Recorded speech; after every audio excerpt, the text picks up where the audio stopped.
Hi everyone, అందరూ ఎలా ఉన్నారు? Welcome back to our channel. ముందుగా అందరికీ వరలక్ష్మి వ్రతం శుభాకాంక్షలు. మేమైతే ఈరోజు చాలా సింపుల్గా చేసుకుంటున్నాం. శ్రావణ మాసం లాగా మేమైతే వరలక్ష్మి వ్రతం ఎప్పుడు చేసుకోలేదు, అలాగే ఇప్పుడు కూడా చేసుకోలేదు.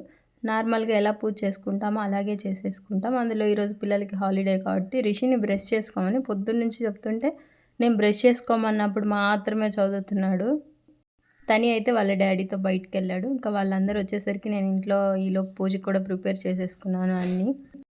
మా అత్తయ్య అయితే నైవేద్యం ప్రిపేర్ చేస్తుంది. నేను పూజ చేసుకుంటుంటే మా అత్తయ్య అయితే ఆ పనైతే చూస్తుంది. ఇలా ఇద్దరము చెరొక పని చేసుకుంటే త్వరగా కంప్లీట్ అయిపోద్ది.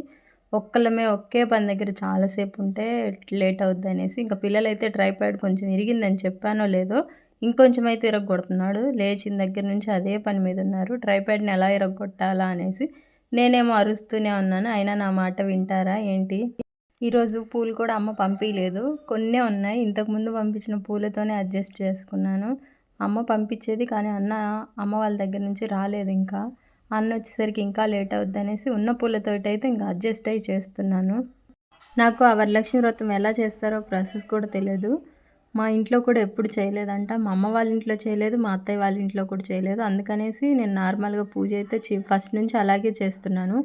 పూజ మాత్రం చేసుకుంటాను. అసలు ఆ వ్రతం ఎలా చేస్తారో కూడా నాకు తెలియదు.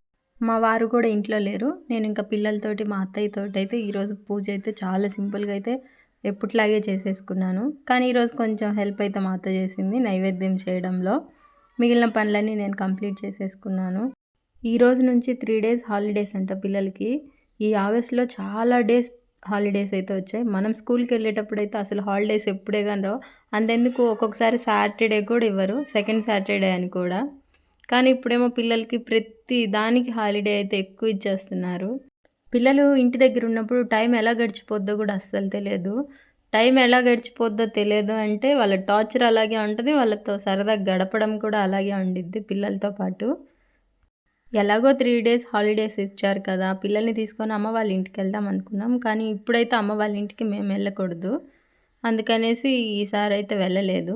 నెక్స్ట్ వీకెండ్లో కూడా 3 హాలిడేస్ ఉన్నాయంట. అప్పుడు చూడాలి అమ్మ వాళ్ళ ఇంటికి వెళ్తామో లేదో అనేసి. మా స్కూల్ డేస్ అప్పుడు మా అమ్మ పొద్దున్నే పనికి వెళ్ళిపోద్ది. మా చెల్లి మాత్రం శ్రావణ మాసం వచ్చినా, కార్తీక మాసం వచ్చినా ఇంకెప్పుడంటే అప్పుడు పూజలు మాత్రం చేస్తూనే ఉంటుంది. తనకు చాలా భక్తి. నేనైతే అసలు చేసేదాన్ని కాదు. ఒక్కోసారి ఫ్రైడే రోజు కూడా తలస్నానం చేయకుండా అలాగే వెళ్ళిపోయేదాన్ని. కానీ ఇప్పుడు అంతా ఆపోజిట్ అయిపోయింది. నేను ప్రతి వీకెండ్లో 2 ఆర్ 3 టైమ్స్ పూజ చేసుకుంటూనే ఉంటాను. చెల్లికి మాత్రం అస్సలు వీలవ్వదు. తను అస్సలు చేయదు. చిన్నప్పటి కంటే ఇప్పుడు చాలా చేంజ్ అయింది తను పూజల విషయంలో అయితే. ఇంకా చెప్పాను కదా, మా పిల్లలు ట్రైప్యాడ్ని ఎలా ఇరగ్గొట్టాలా, అసలు ఎలా పాడు చేయాలని వచ్చిన దగ్గర నుంచి దీని మీదే కుస్తీలు పడుతున్నారు. పూజ మీద కాన్సన్ట్రేషన్ కూడా చేయట్లేదు ఇద్దరు. ఇంకా మా దగ్గరలో ఉన్న గుడికైతే పిల్లల్ని తీసుకొని వెళ్ళాను. చెప్పాను కదా మా వారు లేరు, అందుకనేసి ఇద్దరు పిల్లలతో మాత్రమే వెళ్ళాను. మా ఊర్లో వినాయక చవితి పండుగ చాలా బాగా చేస్తారు. ఇక వచ్చేది వినాయక చవితి కదా, అందుకనేసి గుడిని కొంచెం శుభ్రం అయితే చేస్తున్నారు. కలర్స్ కూడా వేస్తారంట ఈ ఇయర్ అయితే గుడికి. నేను పూజ చేసిన ప్రతిసారి రిషి తని నేను చేస్తా మమ్మీ అని అంటారు. కానీ ప్రతిదీ దగ్గరుండి చెప్తున్నా కూడా ఏది సరిగ్గా చేయలేరు. గంట కొట్టినానా అంటే నువ్వు పట్టుకో మమ్మీ, నేను నీ చేతిని పట్టుకుంటానని అయితే చెప్తున్నాడు. ఇక దేవుడికి కొబ్బరికాయ కొట్టేసి నైవేద్యం పెట్టిన తర్వాత వెంటనే వెళ్ళిపోకూడదు ఇంటికి. కొంతసేపు అక్కడ టైం స్పెండ్ చేయాలి. ఖచ్చితంగా వచ్చిన వాళ్ళు కూర్చొని మాత్రం వెళ్ళాలి. ఇంకా మా వారు లేరు కాబట్టి పిల్లలతో పాటు సరదాగా ఈ రోజంతా ఇలా గడిచిపోతూనే ఉంటుంది.